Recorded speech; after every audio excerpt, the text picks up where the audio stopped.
Green flags you didn't realize were important until way later in a relationship. What are yours? Active listening.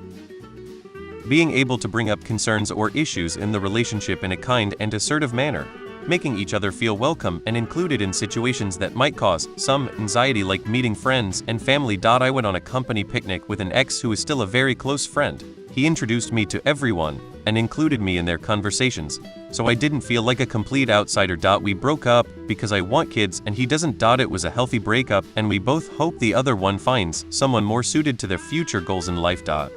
Doesn't want to be with me. 247. It means that we can both be individuals in a relationship. When I finally snapped after years of being treated like shit by some people in my family, he just let me rant. Just sat there and said pretty much nothing else but "and what happened?" or "and then what?" The bastard's a better counselor than the one my company ended up sending me to. Lol. Also provides tea without having to be asked. I like that in a man, heh.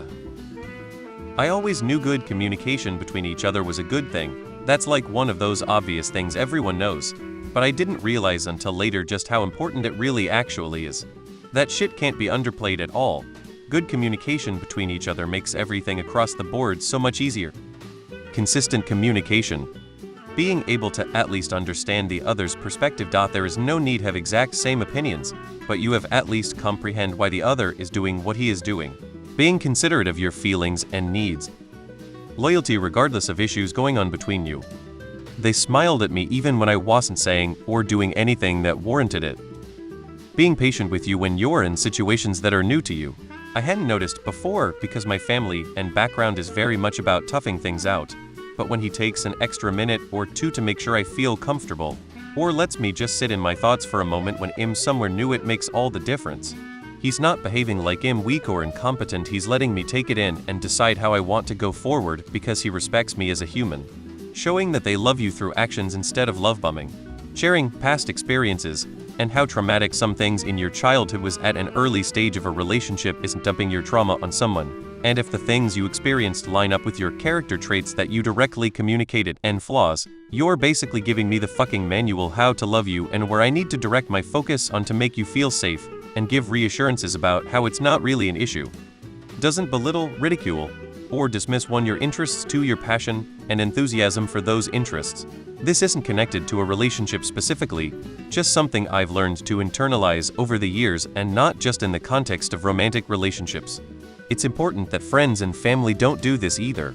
To be clear, this doesn't mean that the person has to share those interests or the same level of excitement about those interests. Just don't be a douchebag about how I engage or how anyone else engages.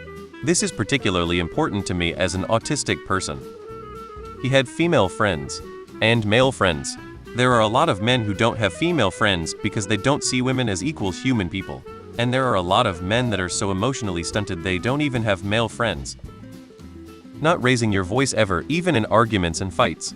Also him remembering I'm supposed to be getting my period just BC, it's always around day Roman 20 of the month, isn't it?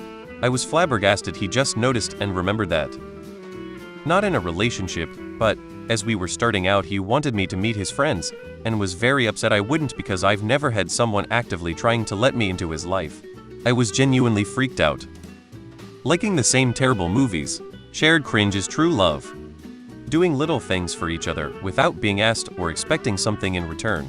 He's going to get himself another cup of coffee and refills your cup as well. You're folding laundry and he comes over and starts folding too. Goes to the grocery and comes back with your favorite chocolate.